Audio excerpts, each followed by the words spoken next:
Muy buenos días, hermanos. Sean bienvenidos y a los hermanos que nos ven por redes sociales, reciban un cordial saludo. La semana pasada el pastor nos hizo una invitación para que las personas, los hermanos que nos ven por línea se puedan presentar aquí de manera presencial, valga la redundancia. Es una invitación que les estamos haciendo, es una bendición, dice la palabra, que nosotros podamos estar reunidos, ¿verdad?, en armonía. El día de hoy doy gracias a Dios por la bendición que me da de poder compartir la palabra de Dios con ustedes.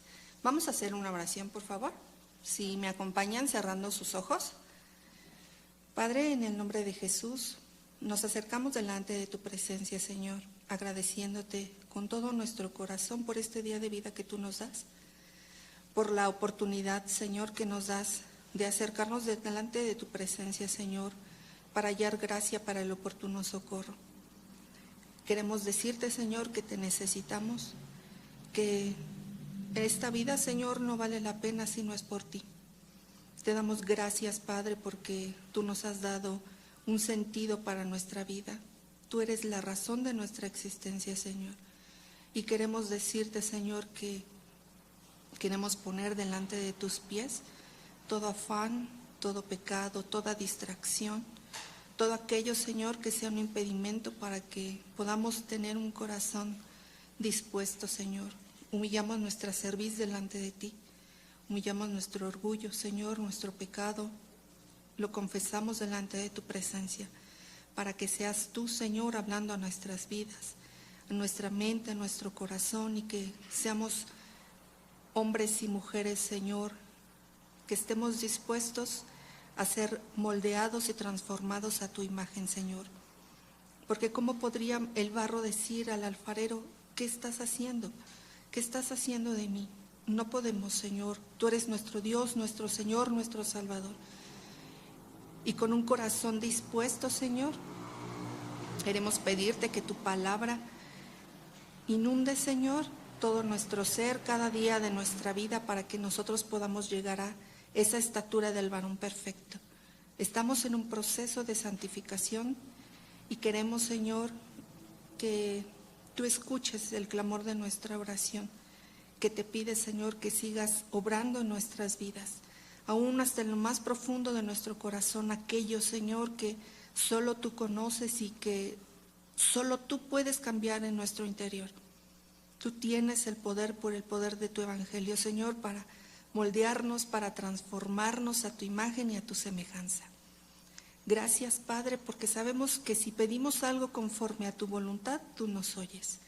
En el nombre de Cristo Jesús te bendecimos y te damos a ti toda la gloria y toda la honra, porque solo tú eres digno de recibirla. En el nombre de Cristo Jesús te damos gracias. Amén. Bueno, hermanos, hemos visto exhortaciones anteriores. ¿A quiénes? A los ancianos, a las ancianas, a los jóvenes y a los siervos. Y estas exhortaciones han sido por la gracia de Dios que nos ha capacitado para vivir en el rol al que Dios nos ha llamado. ¿Y esto con qué objetivo? Para que no haya ninguna excusa, pues Dios derrama su gracia para que nosotros podamos vivir su palabra. Al hablar de la gracia de Dios es hablar de la fidelidad de Dios. Y la misericordia de Dios para nuestras vidas nos redarguye. Su gracia es la que nos motiva a vivir en santidad y nos suple para hacerlo, dándonos todas las herramientas, porque en Él estamos completos, hermanos. Esto es parte de lo que vimos la semana pasada. Y también dijimos que la epístola de Tito tiene una carga teológica que se conoce como el corazón de la epístola, porque tiene su centralidad en Tito 2, versículo 11 y 12. Si pueden sacar su Biblia, por favor. Tito número 2, versículo 11 y 12. Lo vamos a leer todos juntos, por favor. ¿Y me ayudan levantando su mano para saber que ya lo tienen?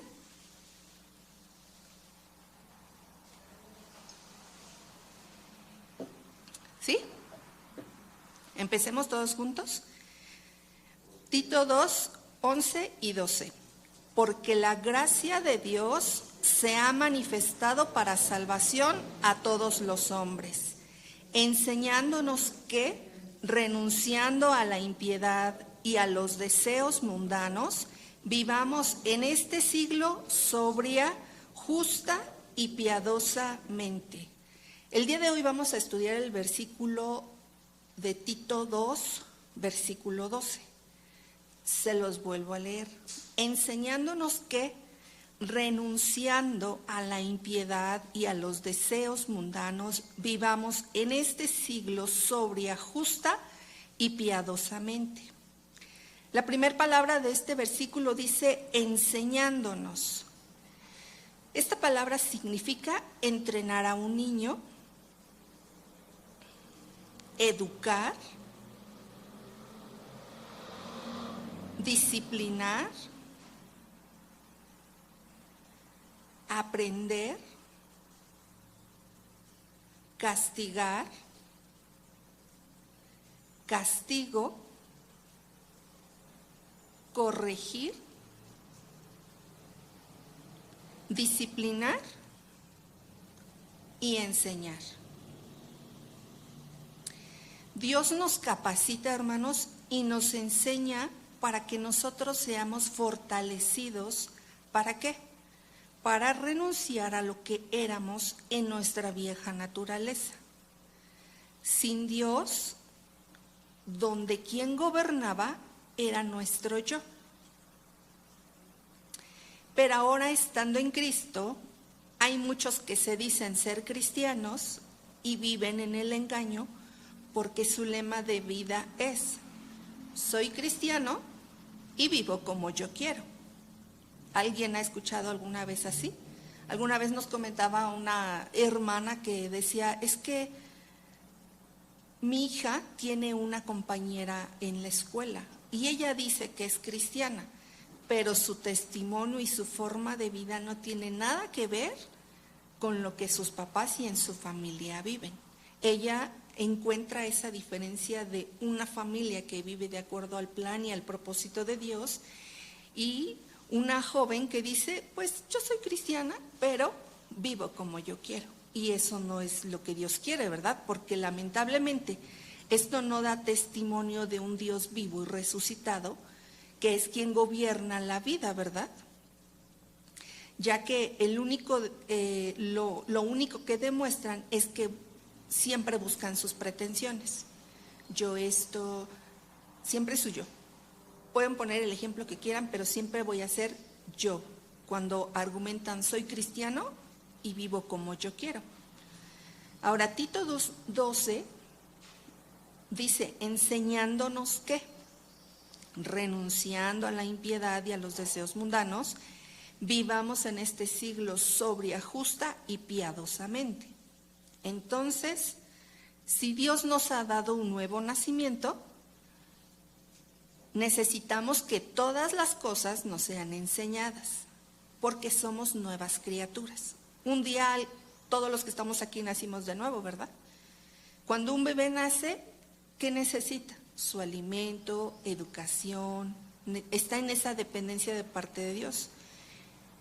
Y conforme van pasando el tiempo en ese crecimiento de ese bebé, necesita ¿qué? Aprender a hablar, aprender a ¿qué? A comer, aprender a leer, aprender a escribir, aprender a sumar, a restar, todo lo necesitamos aprender. O alguien nació sabiendo matemáticas, inglés, francés, nadie, ¿verdad? ¿Por qué creemos nosotros que espiritualmente es lo contrario? Nosotros necesitamos aprender todas las cosas porque la vieja vida pasó y hubo un fin de esa vieja vida. Ajá. Pueden poner, si gustan, como subtítulo, el fin de la vieja vida. La gracia de Dios es manifestada en la persona de Jesucristo y en su obra, enseñándonos ahora a renunciar a una clase de vida para apropiarnos de otra. Dios nos ha dado salvación y este concepto bíblico no consiste solo en eludir el castigo divino, sino en eliminar todo aquello que podría hacernos reos del castigo divino. Ahora, Cristo no solo nos salvó de la condenación y de la muerte eterna, Él perdonó y lavó nuestros pecados y nos salvó nos salvó del poder del mundo, nos salvó del poder del mundo de la carne y del diablo.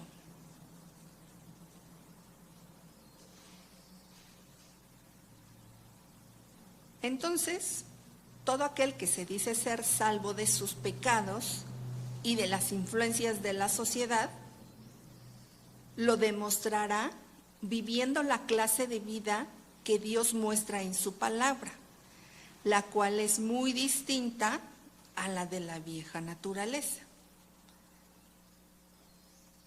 Pablo aborda directamente el tema de la vida que tenemos en Cristo. Y empieza diciendo en el versículo 11 que la gracia de Dios se ha manifestado. Y en el versículo 12 dice, enseñándonos. Y normalmente estamos acostumbrados a la idea de que la gracia de Dios nos salva, pero no que nos enseña. Y si hacemos nosotros memoria al Señor Jesús, ¿cómo le llamaban? ¿Recuerdan? Le llamaban rabí, que significa maestro. ¿Y la función de un maestro cuál es? Enseñar, así es. ¿Y qué es lo que nos va a enseñar a nosotros el Señor? Todas las cosas. ¿Por qué todas las cosas? Porque dijimos que venimos de una vieja naturaleza y como hemos nacido de nuevo, ahora necesitamos aprender a amar, aprender a perdonar, aprender a amar al prójimo, aprender a no vengarnos. Necesitamos aprender todas las cosas. Y ahí en todas las cosas le puedes poner el nombre que quieras acerca de la violencia, del aborto, de las herencias, de los adultos mayores, de los jóvenes, de los siervos, de las autoridades. El tema que tú quieras, Dios te lo va a enseñar. ¿En dónde? En la palabra, ¿verdad? Ahora, Dios pudo salvarnos, pudo hacerlo, pudo salvarnos sin habernos dado ninguna explicación, como si nosotros hubiéramos sido un robot. A ver, está toda la humanidad y ahora todos son salvos y nos quedaríamos sin razonamiento de, bueno, ¿qué pasó? Pero eso no es lo que hizo Dios, porque Dios pudo habernos salvado sin respetar nuestra naturaleza humana, que es una naturaleza pensante, ¿cierto o falso? Todos sabemos cuánto es 2 más 2. ¿Cuánto es? Así o así, dicen los niños. Así, 4, ¿verdad? Tenemos esa naturaleza humana pensante. Y Dios en su gracia nos trata como seres inteligentes y como seres responsables, no dándonos un trato de personas o de seres irresponsables. Es decir, Dios no nos salva sin explicarnos lo que está haciendo, porque ilumina nuestras mentes para poder entenderlo. Con la palabra, cuando fuimos confrontados por la palabra, ¿cuántos entendieron que había pecado en su corazón? A ver, levanten su mano. Entendimos, ¿verdad? Que había pecado en nuestro corazón y entendimos esa salvación que Dios vino a darnos. Entendimos y creímos por fe en la salvación, ¿verdad? De que Cristo nos vino a dar. Efesios 1 del 6 al 8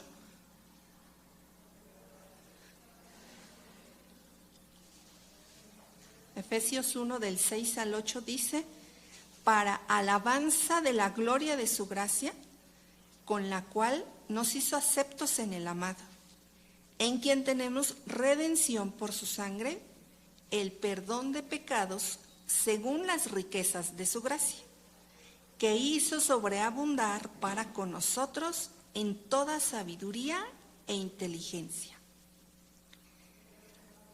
Dice este versículo, la gracia abunda en toda sabiduría.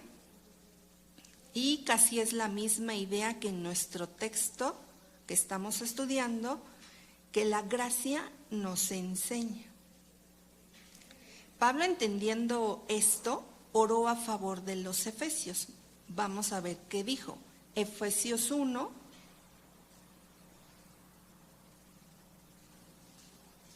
del 17 al 19. Efesios 1, del 17 al 19.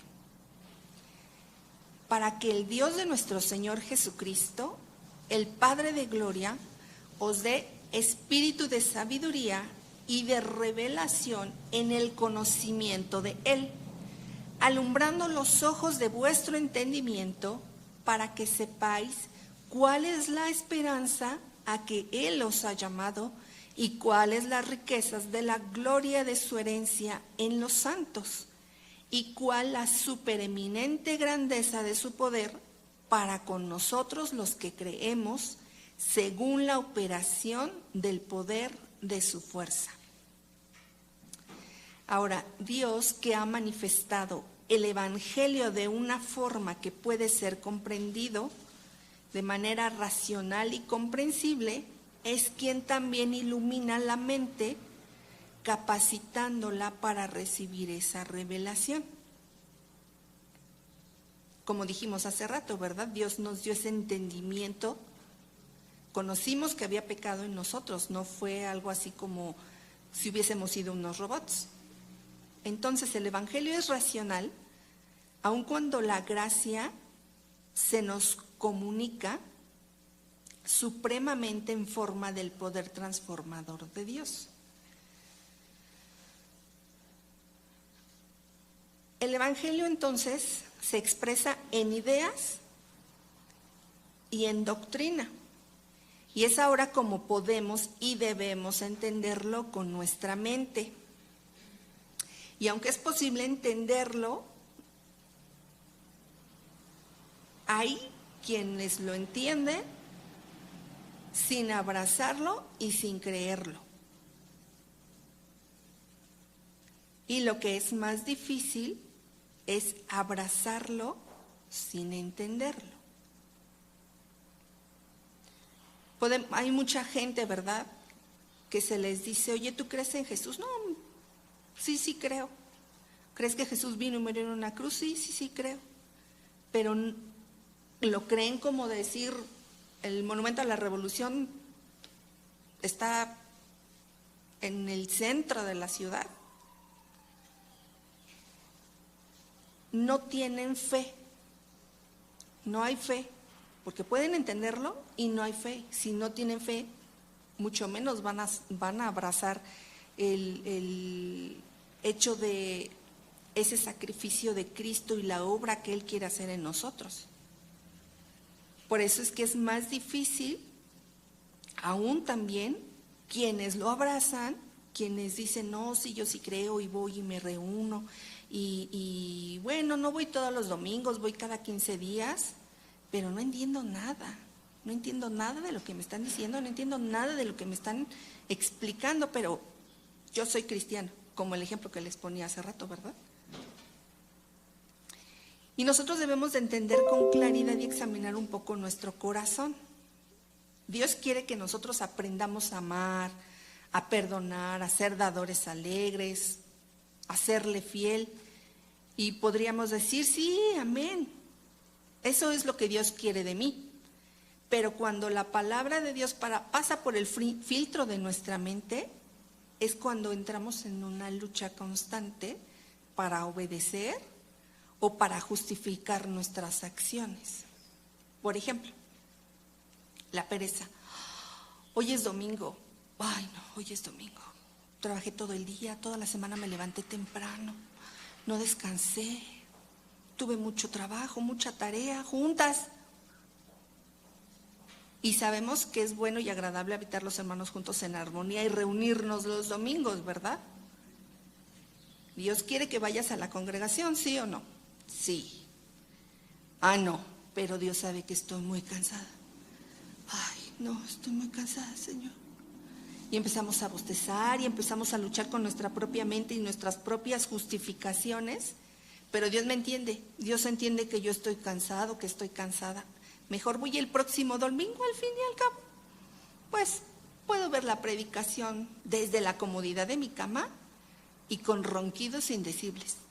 ¿Y qué tal? Nos tapamos. Así aquí estoy con el celular viendo la predicación y de repente nos salen puras setas, que ya estamos felizmente dormidos. ¿Eso es lo que a Dios le agrada? No. Es esa lucha, ¿no? Ahora, la falta de amor. ¿Por qué voy a amar a alguien? ¿Por qué voy a amar al que me dijo, al que me hizo, al que me exhortó, al que me calumnió, al que me vituperó? ¿Por qué lo tengo que amar? A ver, ¿por qué? Jesús atravesó por todo esto y sin embargo nos amó. Nosotros ya no tenemos derechos, ¿verdad? No tenemos derecho a decir, ay, no, Señor, es que, mira, ¿viste? ¿Viste cómo me habló mi jefe? ¿Cómo me gritoneó? ¿Viste mi compañero, mi maestro y lo que sea? Hirió mis sentimientos. Hirió mis sentimientos. Pero ¿qué dice la palabra? Que nosotros debemos de amar a nuestro prójimo, amar a Dios por sobre todas las cosas y aún perdonar hasta 70 veces, ¿cuántas? 7. Y a veces con una ya estamos queriendo justificarnos. No, Señor, no. Mejor yo creo que me voy a vengar y yo creo que voy a hacer esto, yo creo que le voy a ir con mi jefe y le voy a decir esto y aquello, porque no fue justo. Entonces los pensamientos que son contrarios a Dios tienen el fin de no aprender. No queremos aprender, no queremos poner en práctica. Muchas veces no queremos ser hacedores de la palabra. Cuando yo estoy anteponiendo mis pensamientos, mis justificaciones, mis razonamientos, no quiero aprender. No quiero aprender que es bueno y agradable habitar los hermanos juntos en armonía. No quiero aprender. Ponle el ejemplo que tú quieras. El ejemplo que tú quieras. Y aquí este versículo está diciendo que Dios nos quiere enseñar, ¿verdad? Y ejemplos pueden haber miles, pero lo que Dios pide de nosotros es tener un corazón humillado ante Él, un corazón limpio, un corazón maleable, un corazón que no esté refunfuñando por sus enseñanzas, ¿verdad?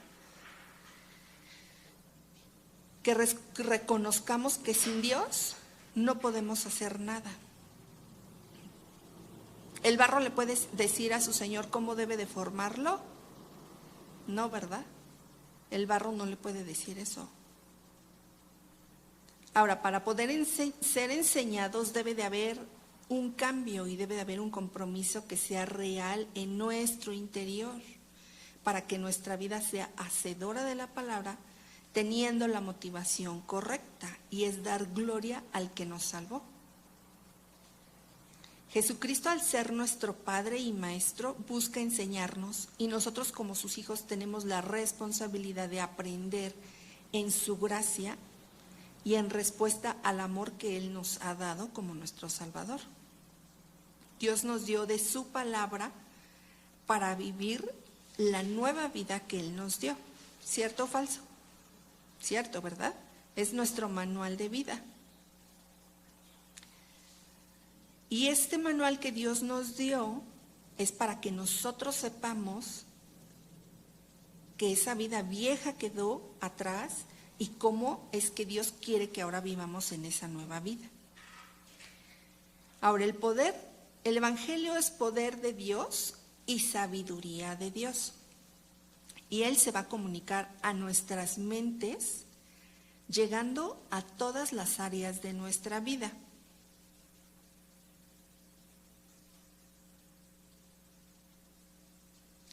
Y como consecuencia, el Evangelio nos enseña, siempre nos va a enseñar, va a transformar nuestra mente y va a cambiar nuestra manera de entender las cosas.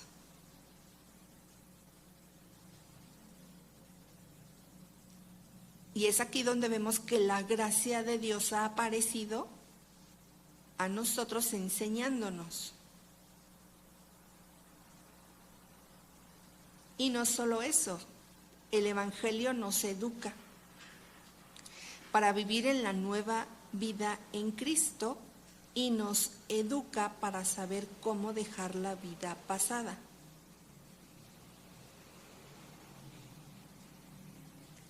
Aún entre niños, cuando hay una riña, ¿qué es lo que pasa entre ellos? ¿Qué es lo que le dice la mamá o el papá que ya conoce del Señor? ¿Sigue pegándole? Métele el pie, sácale la lengua, dale otro golpe. No, ¿verdad? ¿Qué le enseña? No, ya no le pegues. Le aventó la cubeta de agua fría. ¿Para qué le avientas la cubeta de agua fría? Después de que le enseñas que su acto estuvo incorrecto, el niño que tendría que entender que fue algo que o sea, humanamente no podemos andar por la vida mojando a la gente, no empujándole, sacándole la lengua, sino que debe de haber esa reconciliación. Y al niño que se le enseña, ve y pídele qué, perdón, ¿verdad? Si eso sucede entre niños y eso nos enseñaron de niños, cuánto más ahora en Cristo podemos ser hacedores de esa parte, ¿verdad? Pero si empezamos a anteponer nuestros pensamientos y querer justificarnos, ¿quién gana? Pónganse ustedes en un ejemplo personal. ¿Quién ganó? ¿El Evangelio? ¿El poder del Evangelio en nuestras vidas? ¿El Espíritu Santo que nos redarguyó y fuimos obedientes y perdonamos al que nos hizo, hasta el que nos vio feo? Le comentaba yo al pastor que en la semana no le tomé en cuenta a una compañera lo que hizo conmigo. Vamos caminando y viene de frente y me hace. Y después me voltea a ver de inmediato y me hace, buenos días. O sea, imagínate qué incoherencia aún de la misma compañera que me hace cara de fuchi, literal cara de fuchi, y de inmediato su misma hipocresía me hace así sonrisa bien, buenos días, casi ternurita. ¿Qué hacemos aún cuando alguien no nos ve, no nos saluda? No, a mí no me van a hacer eso. O decimos, no se lo tomo en cuenta, porque no tiene a Cristo, porque es una mujer impía, por miles de razones, y no se lo tomas en cuenta. ¿O sí? Y decimos, no, para la otra que me vea, no la voy a saludar, y le voy a hacer, porque hasta eso así me saluda.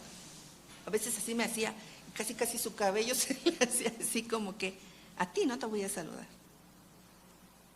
¿Espiritualmente ustedes creen que puede haber una lucha?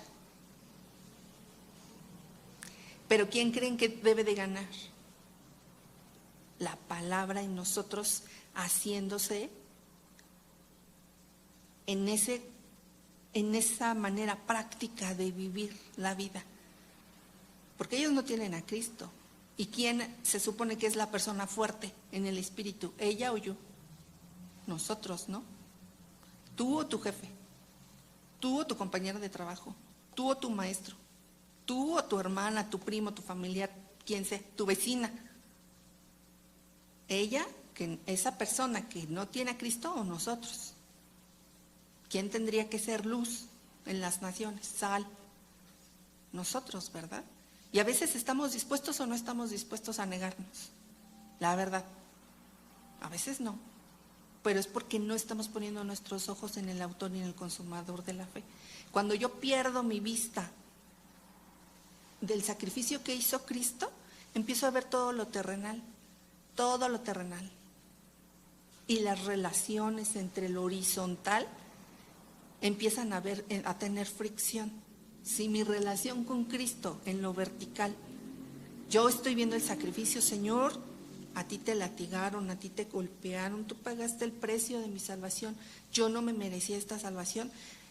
¿Qué respuesta le vas a dar a esa persona que habló mal de ti, que te vituperó, que te gritó, que te hizo lo que sea? ¿Cuál es el ejercicio espiritual? ¿Quién está ganando, tus pensamientos o los pensamientos que Dios ya te trajo aquí y los puso en tu corazón pero ahora falta que obedezcas. Falta esa parte de la obediencia. Porque si no, nos hacemos oidores, ¿qué? Olvidadizos, ¿verdad? Y entonces tenemos que aprender de nuestro maestro que él se guardó para el Padre. Y nosotros debemos de hacer exactamente lo mismo, guardarnos para dar gloria al que nos salvó, para dar honor y para ser como un olor fragante delante de él. Porque la basura, ¿qué olor? ¿A quién le gusta el olor de la basura? ¿O a quién le gusta el olor del estiércol? A nadie, ¿no? Alguna ocasión en la clase de la iglesia infantil decía que el pecado es aborrecible para Dios y que es como si fuera estiércol. Imagínenselo a ese grado. Le predecía yo a los niños, ¿alguien metería su mano ahí? Me decían, no, guácala, fuchi, así me respondieron, ¿eh? Si el pecado es aborrecible para Dios, ¿por qué nosotros queremos que Dios se alegra, se pone contento con nuestro propio pecado? No. Por eso Él espera que nosotros podamos ser hacedores. Que eso que Él ya nos enseñó desde que nacimos, desde lo primeritito que Dios te enseñó, recuerda, ¿qué fue lo primero que Dios te enseñó? ¿Lo ponemos en práctica o no lo ponemos en práctica? O ya hasta se me olvidó, no, ya ni me acuerdo qué fue lo primero que me enseñó el Señor. Entonces debemos de vivir en esa transformación de nuestra mente y cambiar nuestra manera de entender las cosas, porque no son como yo las quiero entender, como yo las quiero pensar, como yo las quiero hacer, porque para eso apareció la gracia de Dios, para enseñarnos que la manera en la que nosotros vivíamos antes ya no es la correcta, sino que ahora Él nos dice cómo debemos de conducirnos en la vida. La ley del Antiguo Testamento tenía el propósito de ser nuestro ayo, es decir, nuestro maestro o nuestro tutor para llevarnos a Cristo. Y antes, nosotros éramos enseñados por la ley y ahora nosotros somos enseñados por el Evangelio. Y tanto en el judaísmo como en el cristianismo ha destacado siempre la función de la enseñanza y los dones docentes hasta el día de hoy. Hay una gran diferencia entre la ley y el Evangelio. En la ley, los preceptos externos instruían a los oyentes, pero no los capacitaba para guardarlos. A diferencia del Evangelio, que es poder de Dios, nos instruye, nos capacita y nos transforma a la imagen de ¿quién? De Cristo, ¿verdad? La gracia de Dios nos ofrece una pedagogía perfecta. En el Antiguo Testamento vemos la santidad de la ley y solo podía prescribir desde afuera, y hoy el Espíritu la opera dentro de nosotros. Les voy a dar 3 citas. Jeremías 31:33.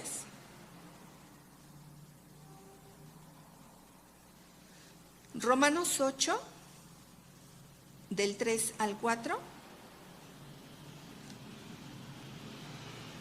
Segunda de Corintios 3:18. Vamos a Jeremías 31:33. Pero este es el pacto que haré con la casa de Israel después de aquellos días, dice Jehová. Daré mi ley en su mente y la escribiré en su corazón, y yo seré a ellos por Dios, y ellos me serán por pueblo. Romanos 8, del 3 al 4. Porque lo que era imposible para la ley, por cuanto era débil por la carne, Dios, enviando a su Hijo en semejanza de carne de pecado, y a causa del pecado, condenó el pecado en la carne, para que la justicia de la ley se cumpliese en nosotros, que no andamos conforme a la carne, sino conforme ¿al qué? Al Espíritu. Segunda de Corintios 3:18. Por tanto, nosotros todos, mirando a cara descubierta como en un espejo la gloria del Señor, somos transformados de gloria en la misma imagen, como por el Espíritu del Señor. Ahora, el problema con la ley del Antiguo Testamento no consistía en su contenido, sino en su metodología. Sus preceptos eran acertados e instruían la mente de los alumnos, pero no conocían nada acerca de cambiar su voluntad. En cambio, en la nueva dispensación de la gracia, Dios es quien obra en nosotros tanto el querer como el hacer. Filipenses 2:13. Filipenses 2:13, porque Dios es el que en vosotros produce así el querer como el hacer por su buena voluntad. Por la gracia manifestada en el Evangelio de Jesucristo, Dios nos revela su verdad. Él cambia nuestra voluntad y nos da nuevas aspiraciones. Y luego nos concede el poder para realizarlas. Hace poco tuvimos la oportunidad de hablar con una pequeñita de la iglesia infantil. Ya tenía tiempo que no la veíamos y ella, gracias a Dios, todavía se sigue instruyendo. Y su abuelita nos dijo que en el corazón de la niña ya está el anhelo y el deseo de querer servir. ¿Y en qué creen que dijo la niña que quería servir? Dijo, yo quiero ser maestra de niños. Es grato, ¿verdad?, escuchar que un niño ya tiene ese tipo de anhelos, ¿verdad? Porque Él es el que nos revela su verdad, el que cambia nuestra voluntad, el que nos da nuevas aspiraciones y en su tiempo y conforme a su voluntad nos concede el poder realizarlas. Nosotros como cristianos tenemos el privilegio de vivir bajo la gracia, en la dispensación del ministerio del Espíritu y en los tiempos de la manifestación de la gracia de Dios.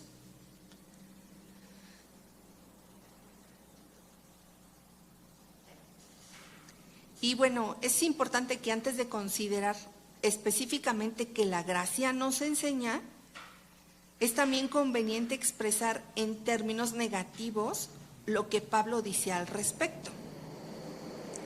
Que nos dice que el hecho de que la salvación sea la obra de la gracia de Dios, no quiere decir que el evangelio sea barato. ¿A quién, si le hacen algún daño, le es sencillo o fácil, así de inmediato, a ojos cerrados, perdonar? A veces si causa molestia, nos enojamos. Lo importante es no pecar, ¿verdad? ¿Qué dice la Biblia? Que no se ponga el sol sobre nuestro ¿qué? Sobre nuestro enojo, ¿verdad? Porque no es que me enojé con mi hijo, me enojé con mi hija, me enojé con mi esposo, mi esposa, mi vecina, y no lo voy a hablar en un mes, que se olvide de mí. No es barato, ¿verdad? No es barato el evangelio, no es sencillo. Pero si estamos sometidos a Cristo, si estamos con un corazón humillado, con un corazón maleable, podremos ser hacedores de la palabra con más facilidad, ¿verdad? Ahora, algunos hablan como si el carácter gratuito del evangelio constituyera una excusa para que sigan pecando. Y el hecho es de que la salvación sea toda por gracia, no significa que podemos vivir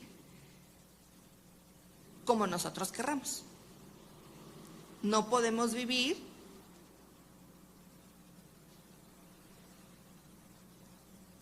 según nuestro yo. Ahora, hasta nuestros días, el diablo siempre está a punto de decirnos en el momento de la tentación. Piensen en algún momento de la tentación, algo que les haya sucedido, y que puede venir el diablo a decirte: ya eres salvo, ya eres salvo. ¿Qué más da si cedes esta vez?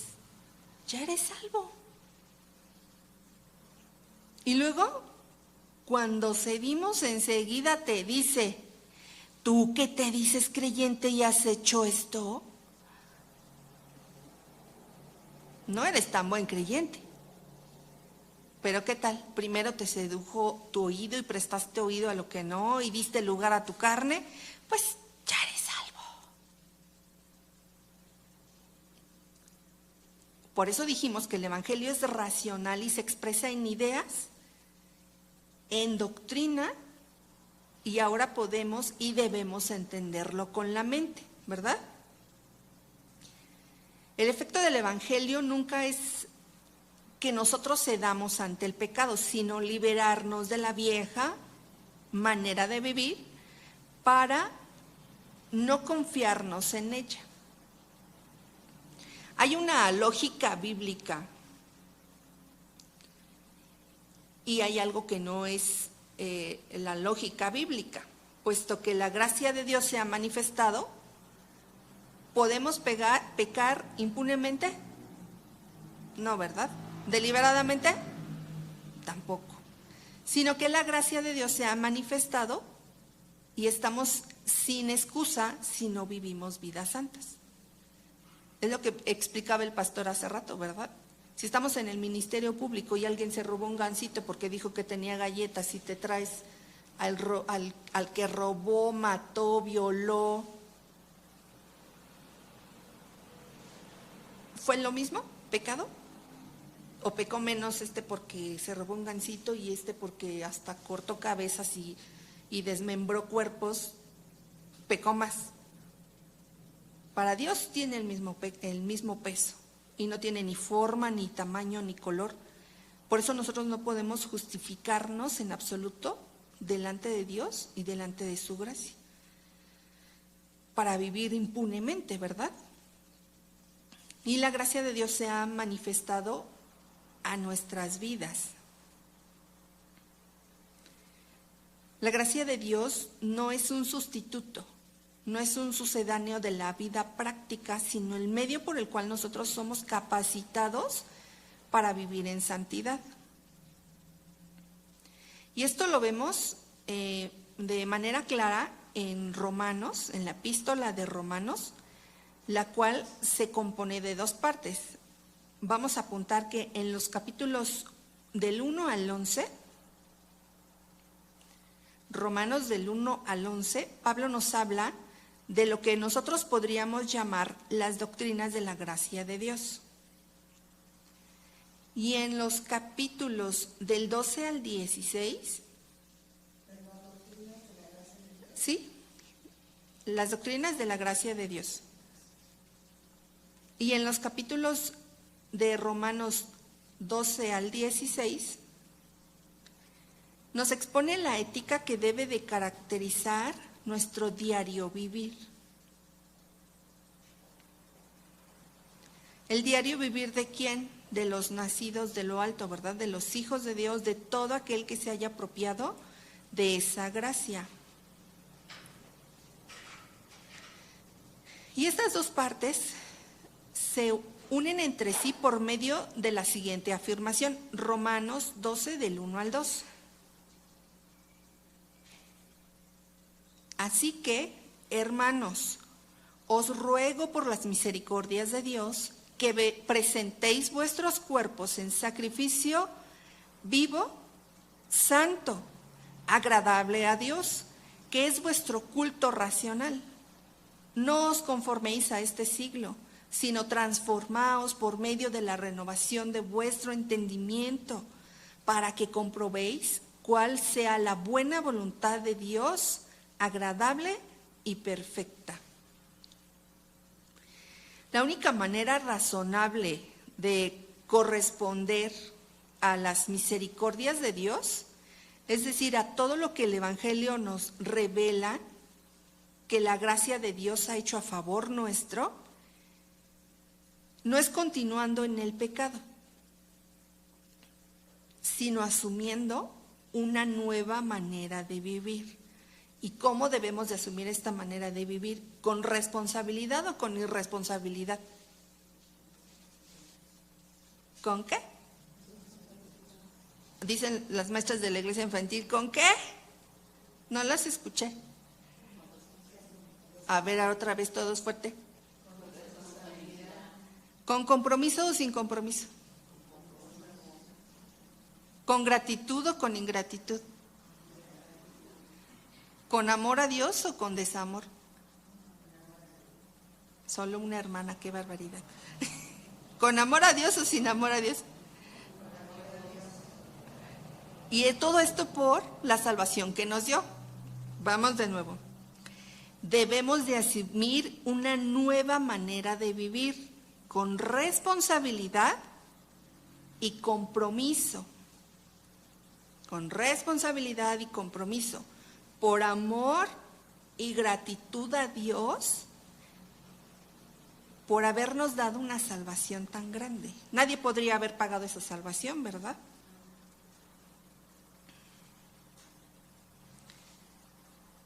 Ahora, venimos y estamos hablando de la parte negativa. Y en primer lugar nos enseña, no os adaptéis a este mundo.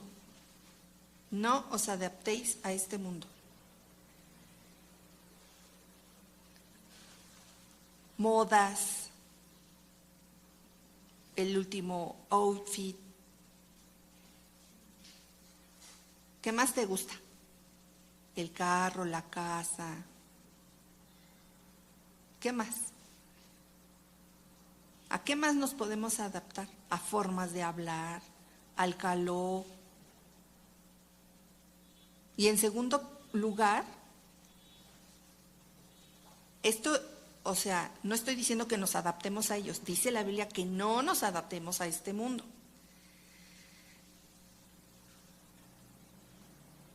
En segundo lugar, la parte positiva dice, transformaos mediante la renovación de vuestra mente.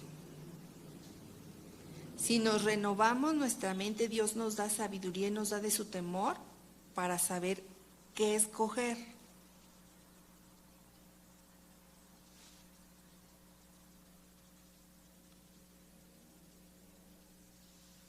Entonces, si venimos hablando de esa parte negativa, en primer lugar nos enseña que no nos adaptemos a este mundo y en segundo lugar, la parte positiva es transformándonos mediante la renovación de vuestra mente.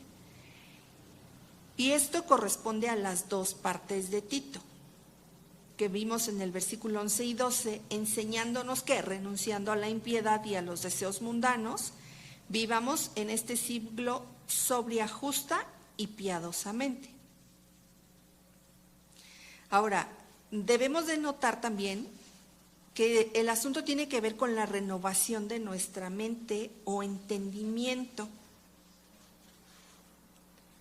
Y esto se enlaza con la idea de ser enseñados por la gracia de Dios. Y aquí no nos debemos de confundir ni tampoco de engañarnos. La doctrina del Evangelio no nos enseña que podemos seguir en los caminos del pecado impunemente, sabiendo que seremos salvos de todos modos. Como el ejemplo que les ponía hace rato, ¿no? Ya eres salvo, no importa, peca. No.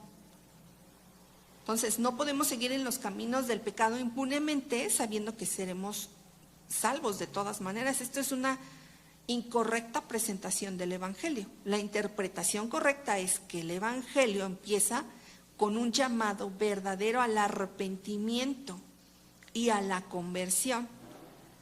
Pero hay algo más importante, exige. ¿Qué palabra dije? ¿Todos fuerte? Un cambio radical en la orientación de nuestra vida diaria. La palabra exigir nos pregunta, no. ¿Nos pide nuestra opinión? ¿Nos dice si nos gusta? Nos exige un cambio radical en la orientación de nuestra vida diaria.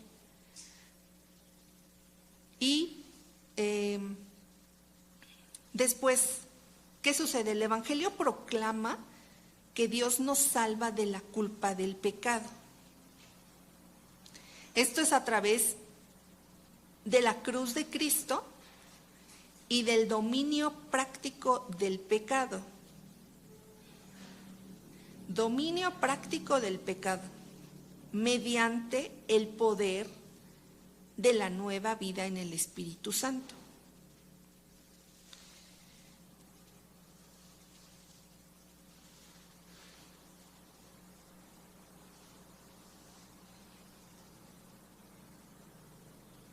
En el ejemplo que les ponía yo hace ratito, de los dos niños que se peleaban, ¿cuál podría ser ese dominio práctico del pecado? Que el niño reconozca que hizo mal y que entonces vaya y se ponga cuentas con el niño, ¿no? Estamos haciendo un dominio práctico del pecado. ¿Quién va a dominar sobre el pecado? ¿Quién ya dominó y quién ya pagó el precio por ese pecado? Cristo. En su gracia, Él nos da la capacidad para poder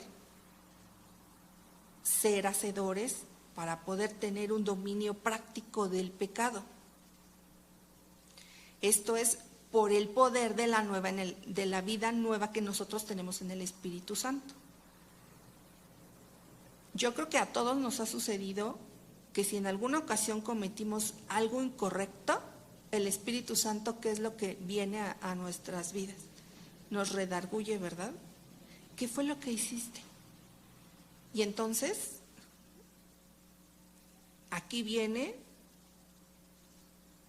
el poder tener un dominio práctico del pecado o el darle lugar a nuestra carne, en nuestro enojo, en nuestra ira, en nuestro pleito, celos, iras, disensiones, etcétera. Debemos de tener un dominio práctico del pecado, pero esto tiene que llevar implícito el que nosotros nos dispongamos a obedecer. Porque como les decía hace rato, si yo filtro, si quiero yo gobernar, el Espíritu Santo yo lo hago a un lado. Sí, ya me dijiste que lo tengo que perdonar, pero mira, no quiero. Sí, ya me dijiste que necesito ir y reunirme y congregarme, pero ¿que no ves que no descanso ningún día? No duermo. Soy humano y necesito y tengo derecho a descansar. ¿A poco no nos habla así nuestra carne? No. Pobrecito y pobrecita de mí, mira, traigo el ojerón hasta acá. Pero si supiéramos que hoy viene Cristo, ¿qué es lo que haríamos? ¿No tendríamos lleno aquí? Casi, y cualquier lugar, o sea, nosotros porque tenemos la verdad, pero en cualquier lugar, Cristo viene el 22 de octubre, viene el 21 de octubre, prepárense, a las 3 de la tarde. Señor, perdóname de todos mis pecados, Señor, me arrepiento. Y viene un temblor antes, Señor, sálvanos. No, si es en serio, Señor, si de veras me arrepiento. ¿No tendría que ser así nuestra vida todos los días? ¿No tendría que ser el dominio del pecado y el poder de la nueva vida en el Espíritu Santo en nosotros que nos redarguye? Porque muchas veces damos lugar a la carne, pero el Evangelio nos enseña que somos salvos del pecado para la santidad. Y nos enseña que hay una vieja vida a la que tenemos que renunciar.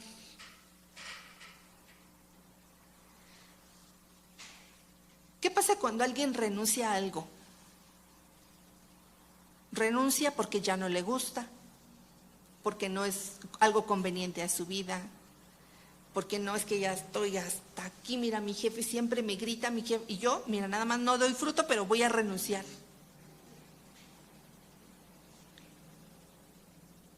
Hasta los niños, ¿no? Cuando están jugando, chiquitos, y están jugando a las cosquillitas. Me doy. Es una renuncia, ¿no? Ya no quieren seguir jugando a las cosquillas.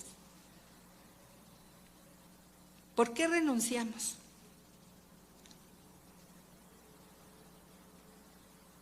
Renunciamos porque ahora somos salvos del pecado. Y Dios quiere que nosotros vivamos esa vida en santidad. Y como dijimos, que Él nos enseña que hay una vieja vida a la que nosotros tenemos que renunciar. ¿Han visto ese comercial de esa crema que es para dolores musculares? Que te ponen aquí una pared como de goma. Y viene el golpe y viene el dolor y le hace así, y sale la cara y se regresa. Imagínense que así fuera nuestra carne. Sí, dale duro, pega. Y de repente rompe, ¿no? Y ya está haciendo de las suyas nuestra carne. Debemos de dejar esa vieja vida pasada y hay que renunciar. Cuando alguien renuncia, por ejemplo, en un hospital, un paciente puede renunciar a la atención médica y decir, me voy. ¿Saben qué? Me voy. No me gusta. El paciente, a su entender, cree que no le tomaron laboratorios, cree que no le tomaron placa, cree que está en ayuno de a gratis porque, pues, ay, son bien malos aquí, no me quieren dar de desayunar, ni de comer, ni de cenar. Llevo 2 días sin comer y se quejan contigo. Y te dicen, es que nadie me dio de comer. Pero él tiene un propósito, le van a sacar placas, le van a hacer un estudio, etcétera, etcétera. Y dice, me voy, ya me cansé, no me están haciendo nada, háblele a mi familiar y dígale que ya me voy.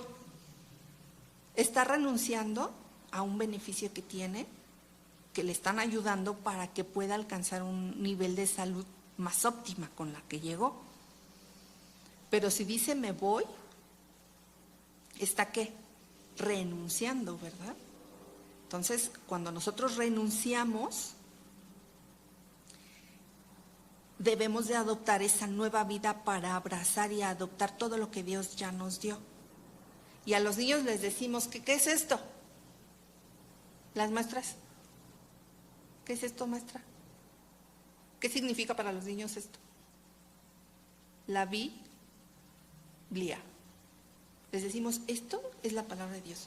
Esto es lo que tú tienes que aprender. Esto es lo que tú tienes que abrazar, memorizar, guardarlo en tu corazón.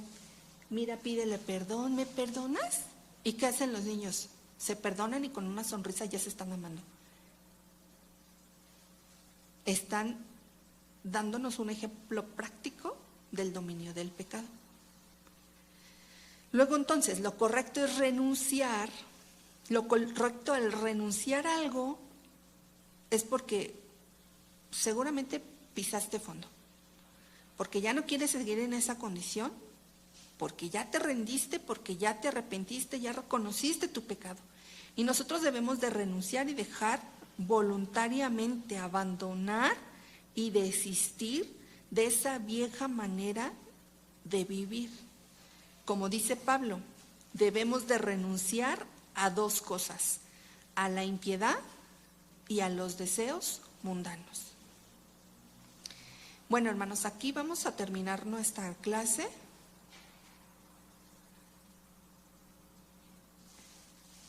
Y bueno, pues que Dios los bendiga.